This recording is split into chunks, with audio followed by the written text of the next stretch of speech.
एक समय था जब हिरण्यकश्यप का अत्याचार अपनी चरम सीमा पर पहुंच चुका था। मंदिर बंद थे, देवताओं का नाम लेना अपराध बन गया था। प्रजा डर के साए में जी रही थी, लेकिन अंधकार में भी एक दीपक जल रहा था। भक्त प्रहलाद। दरबार में छोटा सा प्रहलाद शांत खड़ा था। सामने था क्रोध से भरा हुआ उसका पिता हिरण्यकश्यप। गुस्से में हिरण्यकश्यप चिल्लाया, तू बार बार विष्णु का नाम लेता है, बता तेरा भगवान आखिर है कहाँ? प्रहलाद मुस्कुराया और बोला, पिताजी, मेरे भगवान हर जगह हैं, कण कण में। इस दरबार में भी। हिरण्यकश्यप की दृष्टि दरबार के विशाल स्तंभ पर पड़ी। उसकी आंखों में क्रोध जल उठा। उसने गदा उठाई और पूरी शक्ति से स्तंभ पर वार किया। धरती कांप उठी, आकाश गूंज उठा, दिशाएं थरथराने लगी। स्तंभ फट गया और भीतर से सुनहरी अग्नि फूट पड़ी।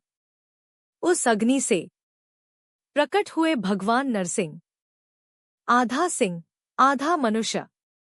उनकी गर्जना से तीनों लोग कांप उठे। असुर भागने लगे। देवता दूर से भयभीत होकर देखने लगे। अहंकार की नींव हिल चुकी थी। वह न दिन था न रात। संध्या का समय था और महल की दहलीज।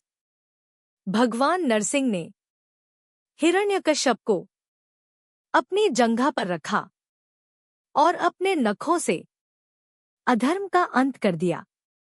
धर्म की विजय हुई, लेकिन वध के बाद भी भगवान का क्रोध शांत नहीं हुआ। उनकी गर्जना से लोग कांपने लगे। इंद्र, ब्रह्मा, वरुण सब हाथ जोड़कर खड़े थे, पर भयभीत कोई आगे नहीं बढ़ सका। लक्ष्मी जी संकोच, माता लक्ष्मी भी इस उग्र रूप को देखकर संकोच में रुक गईं। तभी एक छोटा सा बालक निर्भय होकर आगे बढ़ा। वह था भक्त प्रहलाद।